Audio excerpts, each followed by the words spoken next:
ressemble. Il est le Dieu de gloire, élevé dans les cieux. Personne n'est comme lui. Personne n'est comme lui. Personne n'est comme lui. Personne n'est comme lui. Personne n'est comme lui. Personne n'est comme lui. Personne n'est comme lui. Voici, il vient. Ensemble la trompette. Chevauchant les nuées. Brillant comme le soleil. Élève la voix. Car c'est le jubilé. Radio Sion. Dansez. Voici, il vient.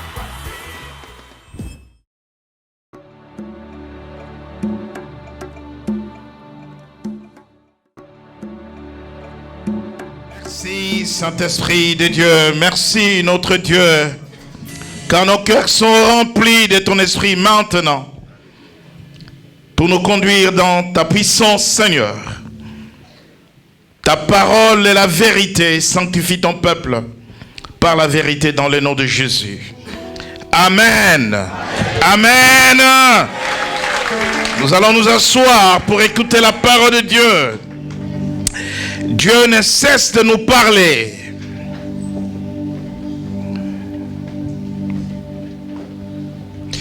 Ce matin, Dieu voudrait que chacun prenne son envol. Le temps de l'envol. Dieu annonce le temps de l'envol au jubilé.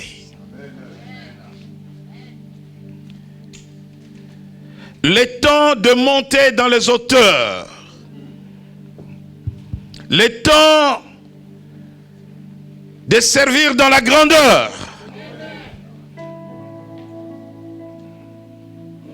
Dis à ceux qui sont à tes côtés, moi je vais monter.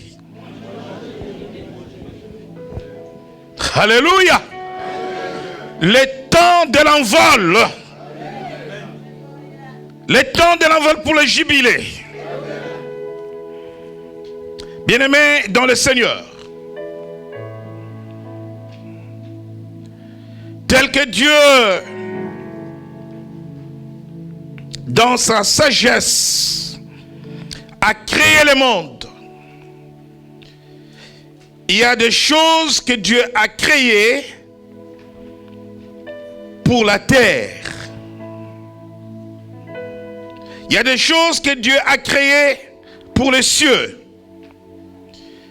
Et il y a des choses que Dieu a créées à la fois pour la terre et pour le ciel. Je voudrais que tu comprennes aujourd'hui qu'à l'origine, avant le péché d'Adam et Ève, l'homme vivait entre la terre et le ciel. L'homme a été créé dans le ciel. Lorsque Dieu dit, faisons l'homme à notre image, il parle là au ciel. Lorsque Dieu conçoit l'idée même de créer l'homme, il est conçoit au ciel. Parce que Dieu vit au ciel, mais celui qui sera fait à son image, celui à qui il va affecter son caractère, certains de ses attributs. Vous comprendrez que le poisson est conçu par Dieu pour vivre dans l'eau.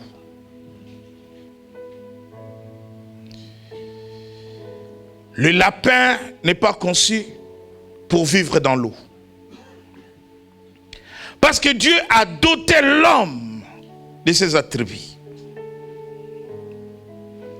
Et qu'il l'a ramené sur la terre pour gouverner Éden. Régner sur la créature. Et c'est que Dieu a fait l'homme dans l'unisson du ciel et de la terre. Parce que le ciel n'était pas séparé de la terre. C'est le péché qui a amené cette séparation entre le ciel et la terre. Donc, l'homme avec cette dualité ou cette double nature, il peut être au ciel, il peut être sur la terre. Voilà pourquoi Jésus, dans toutes ses paroles, vous savez, Jésus parle beaucoup du ciel. Il parle plus du ciel que de la terre. Suivez les enseignements du Maître.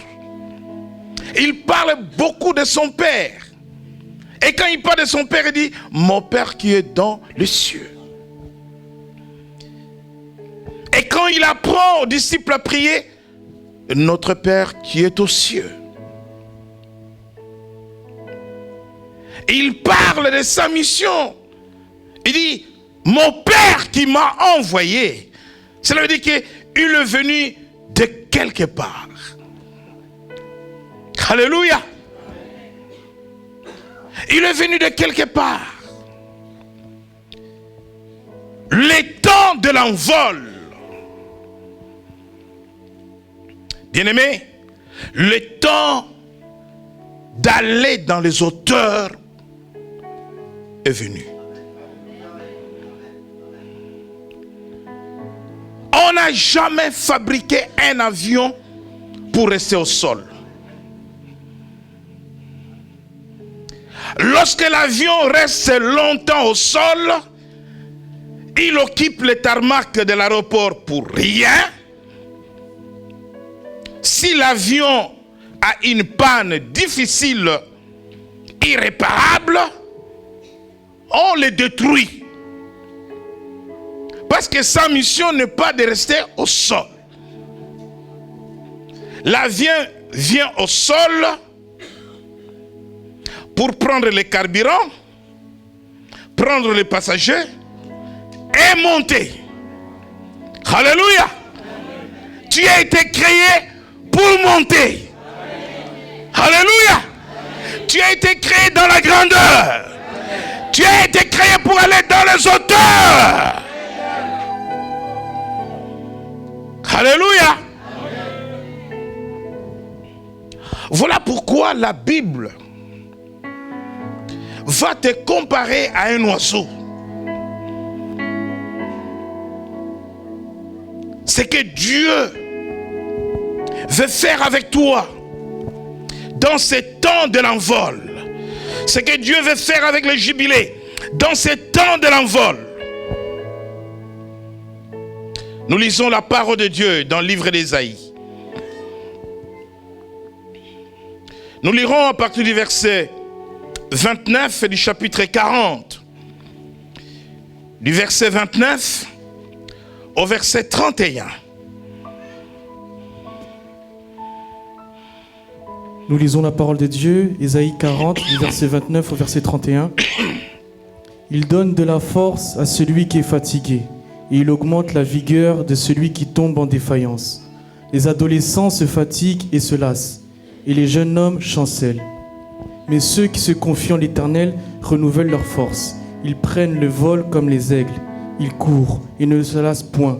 Ils marchent et ne se fatiguent point. Alléluia! Ceux qui se confient en l'Éternel renouvellent leur force.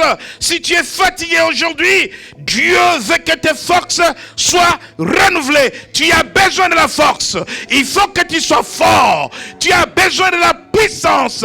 La force, c'est la puissance. Parce que tu dois monter. Tu dois voler. Alléluia. Ils prennent le vol comme les aigles. Ils courent et ne se lassent point. Ils marchent et ne se fatiguent point. Je suis un aigle. Quand je monte, personne ne peut monter là où je monte. Alléluia. Je suis un aigle. Je ne suis pas n'importe quel oiseau. L'aigle est différent des autres oiseaux. L'aigle est le seul oiseau qui atteint les hauteurs que l'avion atteint. L'aigle va au-delà même des hauteurs des avions. Cet oiseau est spécial. Cet oiseau a un bec capable de tailler les rochers.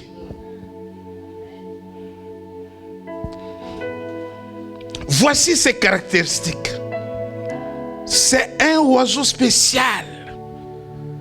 Cet oiseau aime les hauteurs. Il vit dans les massifs montagneux. Cet oiseau est très puissant. Cet oiseau, l'aigle, a une vision supérieure à la vision de l'homme. Qui peut voir quelque chose à 1000 mètres parmi nous? Qui peut voir quelque chose à 1000 mètres? Alléluia. L'aigle voit à 1000 mètres, 1 kilomètre. Alléluia. Qui peut sortir dehors si l'ouragan traverse la ville? Si une tempête traverse la rue, qui peut sortir? Un vent fort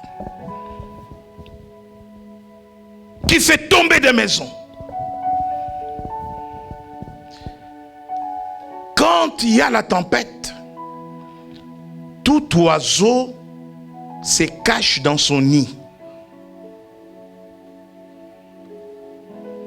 Mais l'aigle, dis à celui qui est à tes côtés, je suis un aigle. Je suis un aigle. Parce que je suis spécial. Parce que je ne suis pas comme tout le monde.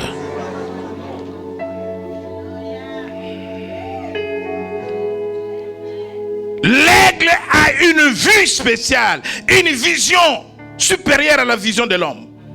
À 1 kilomètre, l'aigle voit.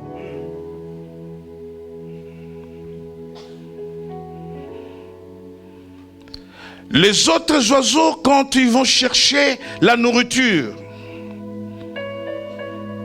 ils mangent n'importe quoi. L'aigle, c'est un oiseau très propre. C'est un oiseau hygiénique qui ne mange pas la nourriture des cadavres. L'aigle va tuer avec son bec un autre oiseau ou un petit animal qu'il va piquer et il va manger ce qui est frais. Alléluia! La Bible dit que l'homme ne vivra pas de pain seulement, mais de toute parole. Bien-aimé, tu ne peux pas écouter n'importe quelle parole. Parce qu'il y a des paroles polluées aujourd'hui qui donnent la maladie, qui donnent la mort, qui détruisent les églises, les enfants de Dieu. Tu es un aigle. Tu choisis ce que tu manges. Tu choisis ce qui rentre dans ton esprit. Tu choisis ce qui rentre dans tes pensées. Tu ne prends pas n'importe quoi. Laissez-moi vous dire que dans les réseaux sociaux aujourd'hui, il y a n'importe quoi. Tu ne peux pas manger n'importe quelle nourriture. Toi, tu es un aigle. Alléluia. Il y a de nourriture empoisonnée, polluée, pourrie. L'aigle ne mange pas la pourriture. Cet oiseau est spécial. Il mange ce qui est frais. Et tu as besoin d'une onction fraîche. Tu as besoin d'une parole fraîche qui descend du trône de Dieu lui-même. Bien-aimé dans le Seigneur. Et il choisit sa nourriture. Il a une grande vision. C'est ce que Dieu fait de toi. Lorsque tu te confies en l'Éternel, et lorsque tu dis Seigneur, prends-moi en charge, lorsque tu dis Seigneur, je m'appuie sur toi, lorsque tu dis Seigneur, je m'attache à toi, la Bible dit, il renouvelle d'abord tes forces.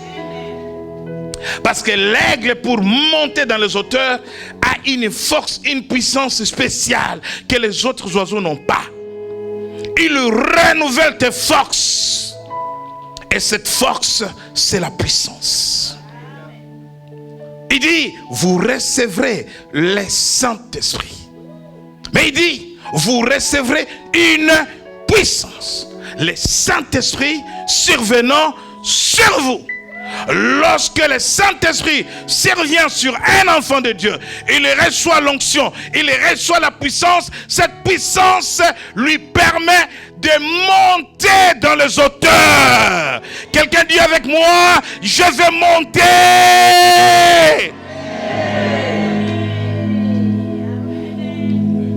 Jésus est plus haut.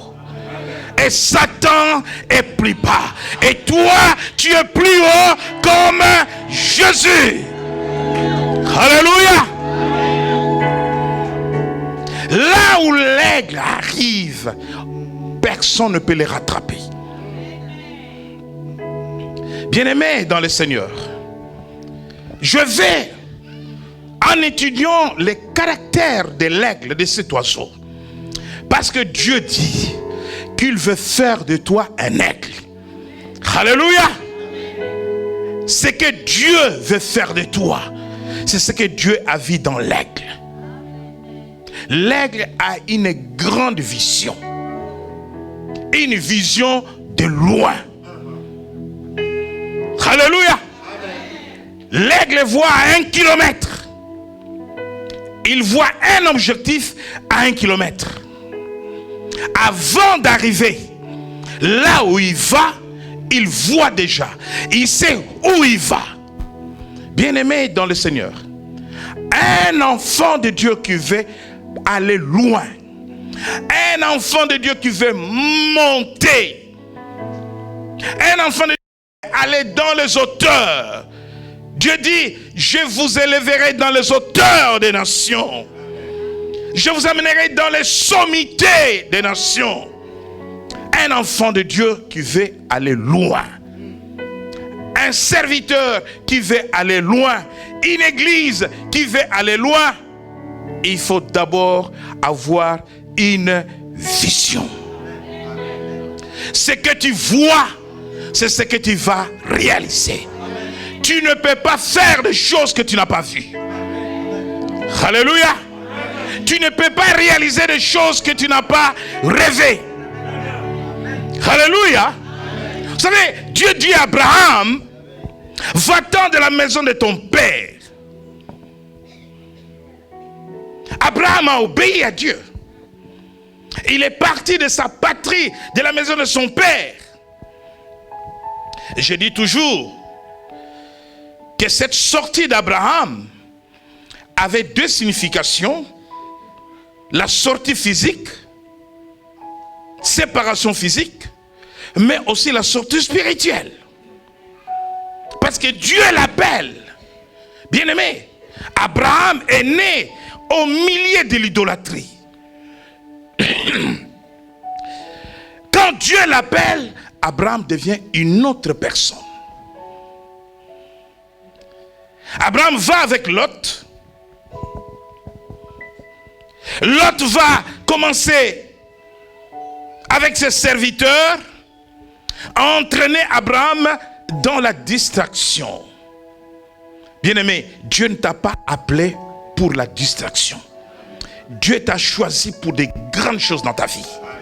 Je veux que tu le saches. Église du Jubilé, vous n'êtes pas une église dans la distraction. Vous n'êtes pas une église endormie. Parce que Dieu vous a appelé pour des grandes choses. Amen. N'est-ce pas vrai que cet après-midi vous allez donner naissance à une autre église? Parce que vous êtes une église féconde. Une église qui accouche. Il y a encore des bébés dans le ventre du jubilé. Il y a encore des bébés dans le ventre du jubilé. Le jubilé va commencer dès cet après-midi à accoucher partout dans le monde. Mais pour cela, il faut une vision. Il faut voir loin. Dieu t'a appelé dans tout ce que tu fais. Dans chaque domaine de ta vie, il y a une vision. Tu n'auras pas d'ambition tant que tu n'auras pas eu de vision.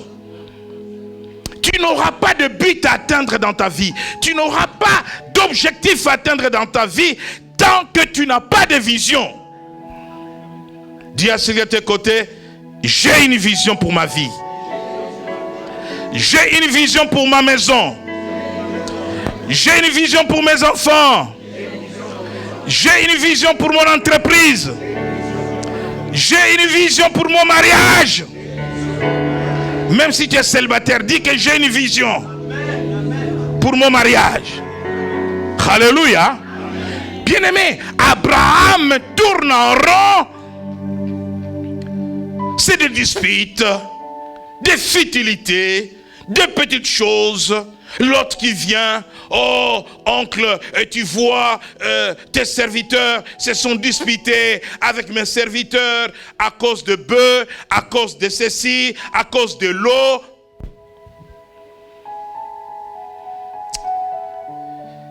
Alléluia. Dieu va toucher le cœur d'Abraham pour lui dire: je ne t'ai pas appelé pour des petites choses. Je ne t'ai pas appelé pour des choses inutiles.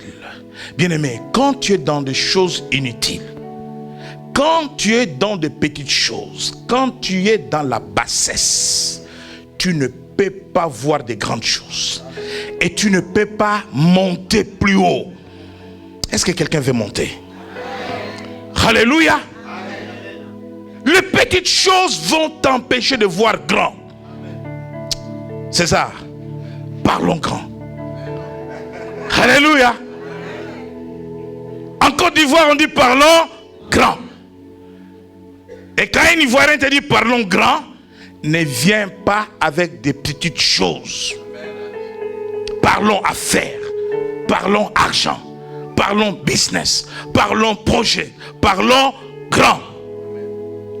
La grandeur n'est pas dans la petitesse. Refuse la petitesse.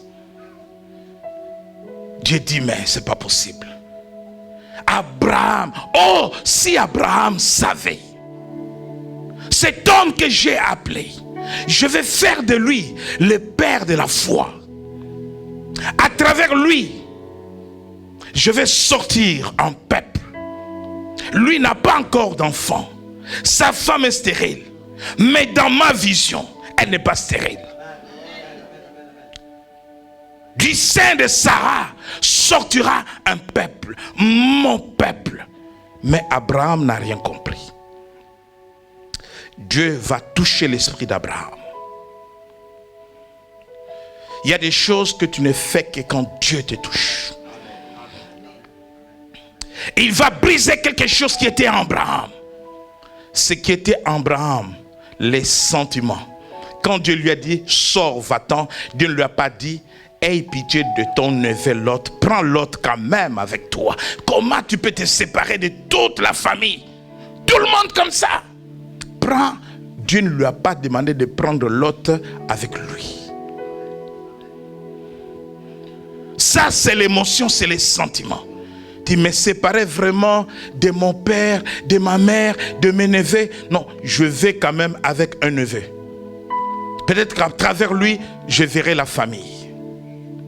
Et là, Abraham est prêt à comprendre qu'il doit se séparer de Lot. Il explique à Lot, ni dispute, ni conflit, ni problème. Si tu vas à gauche, moi je vais à droite. Bien-aimé, le diable est toujours derrière ce qui est beau, derrière ce qui brille. Alléluia. Un jour, un homme est venu me voir. partagé entre deux femmes. Deux photos.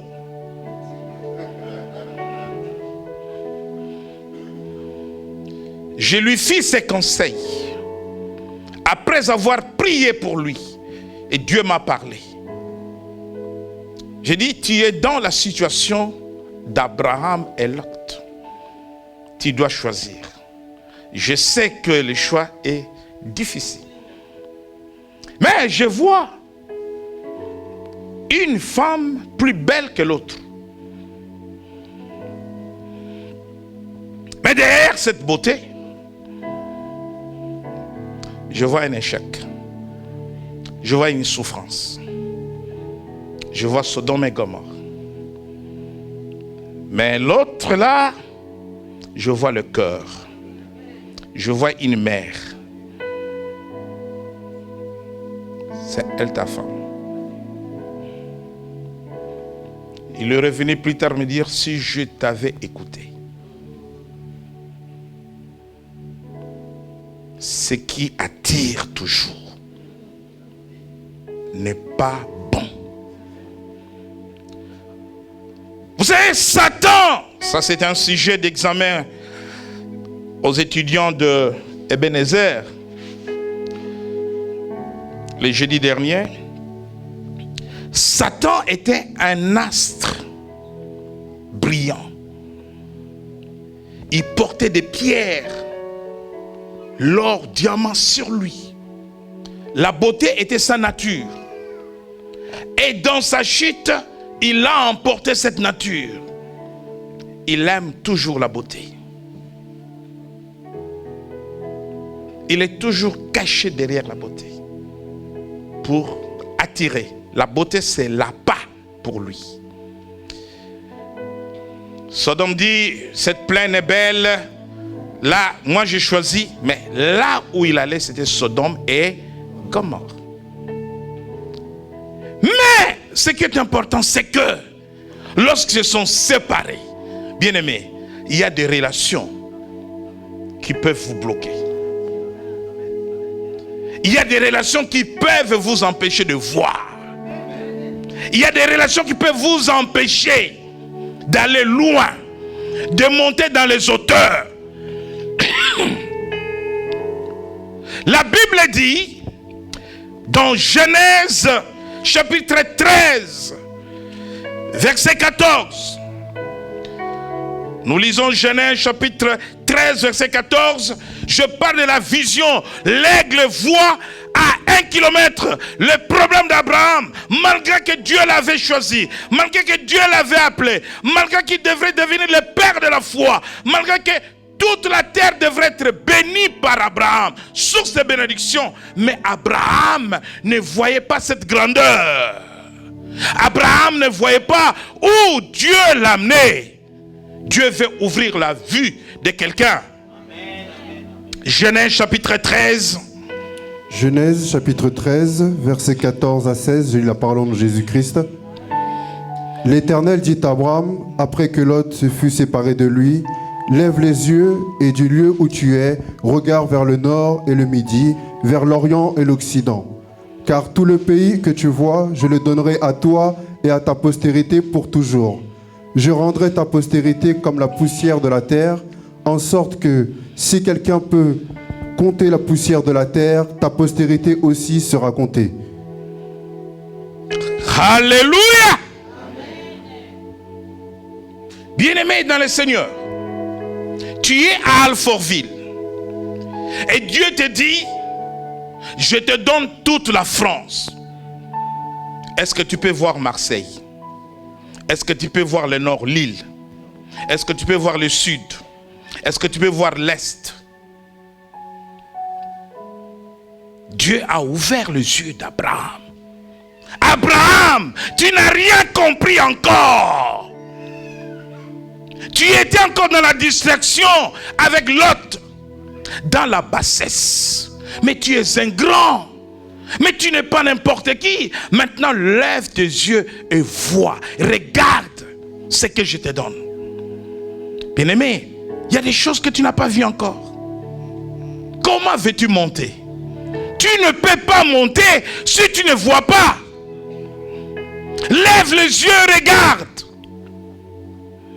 Bien-aimé, la petitesse t'empêche de voir grand. Dieu veut ouvrir ta vision. Voilà pourquoi il veut faire de toi un aigle. Alléluia. Je vais être un aigle parce que l'aigle, avant de se projeter, il voit l'objectif. L'aigle voit l'impact. Lorsque l'aigle prend le vol, l'aigle sait je vais monter et je sais où je vais. Alléluia.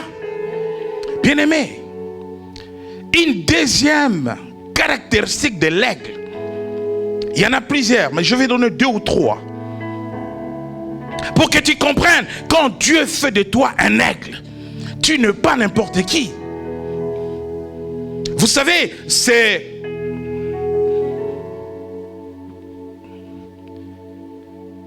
l'image, les symboles, l'aigle des États-Unis. Vous savez pourquoi? Les Américains se sont inspirés de la parole de Dieu pour élaborer leur constitution. Et jusqu'à aujourd'hui, le président des États-Unis prête serment sur la Bible. Parce que l'aigle représente la puissance. Ils ont pris l'aigle comme leur symbole. Parce que ils se sont dit que nous serons la nation la plus puissante de la terre. Et ils sont la nation la plus puissante. Quand ils ont choisi l'aigle, ils avaient une vision. Et la vision de l'Amérique, c'est d'être au top.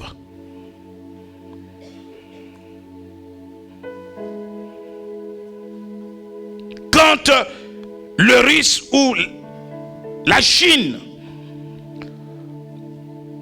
le Russe, les Chinois veulent inventer quelque chose, les Américains vont essayer de faire plus que les autres. Même Napoléon, son symbole c'était un aigle. Le roi de France. Tout simplement parce qu'il était conquérant. Il voyait loin. Tu vas voir loin parce que Dieu veut faire de toi un aigle. Alléluia. L'aigle n'est pas n'importe quel oiseau. C'est le seul oiseau qui vole plus rapide et qui va plus loin dans les hauteurs. Mais je vais encore relever avec vous quelque chose que Dieu fait avec un enfant de Dieu à qui il a donné la force, la puissance. Comme un aigle. Monter comme un aigle. Quand il y a la tempête, tout oiseau va se cacher dans son nid.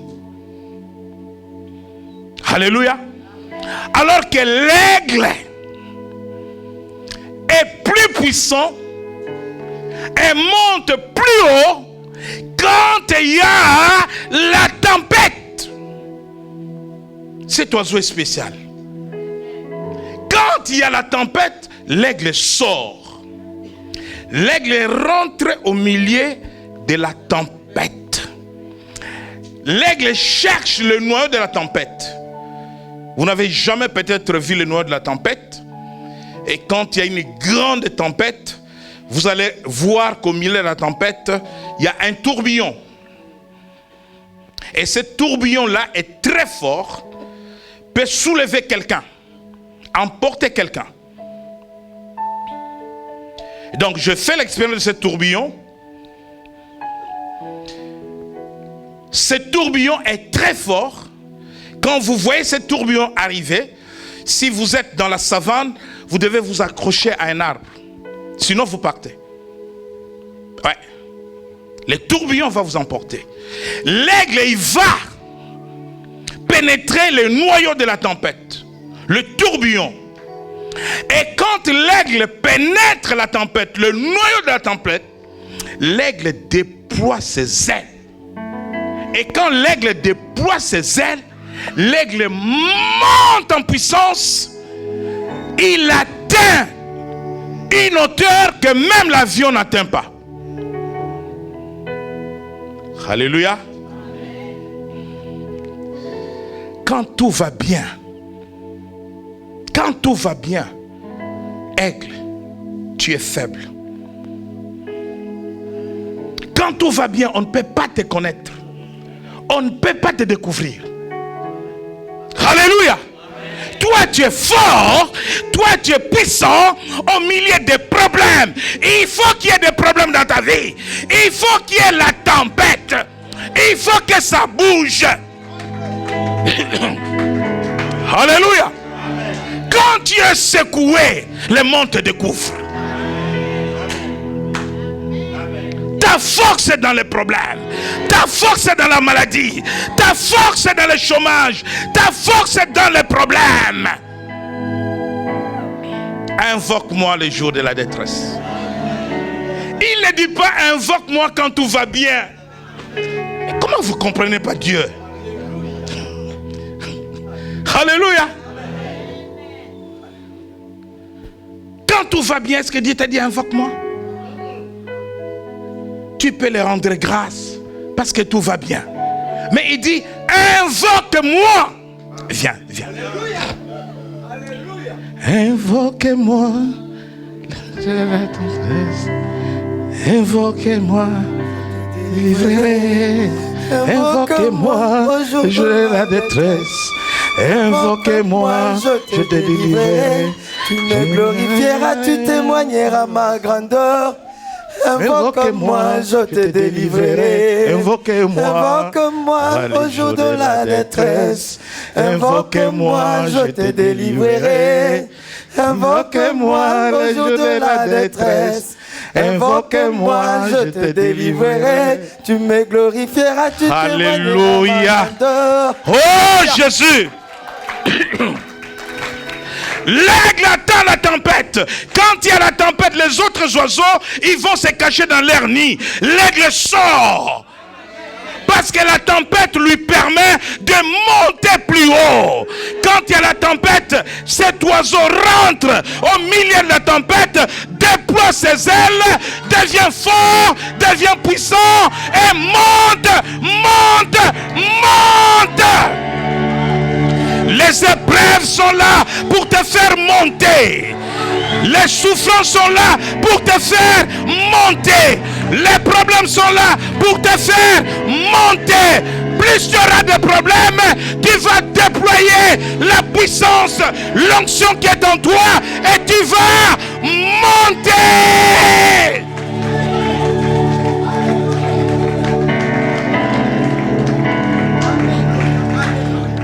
Alléluia. L'onction ne fait rien sans des problèmes. La puissance ne fait rien sans les problèmes. Les dons spirituels ne font rien sans les problèmes. C'est quand il y a des problèmes que l'onction devient encore double. Parce que tu vas te déployer avec la force que le Seigneur te donne. C'est pour cela, alors que Jésus dort, il y a la tempête. Les disciples tremblent. Les disciples ont peur. Oh, nous allons mourir. Nous allons mourir. Ils sont dans l'eau. Il y a une forte tempête. Jésus dort. Mais ils oubliaient que celui qui dort, qui se repose, aime la tempête. Ils oubliaient que l'aigle était avec eux dans le bateau. Maître, réveille-toi. Jésus les regarde. Homme de peu de foi. Il lève la main. Il arrête la tempête. Bien-aimés, vous aurez des tribulations dans le monde. Mais prenez courage, car j'ai vécu le monde. C'est dans les tribulations que le monde saura que nous avons un Dieu qui est un Dieu vivant. C'est dans la tempête, c'est dans les problèmes que que nous montons, que nous allons dans les hauteurs. Le temps de l'envol est venu pour chacun. Et Dieu veut libérer une puissance. Pendant que je parle, lève-toi parce que Jésus est là pour libérer une puissance, une force, pour renouveler la force de quelqu'un.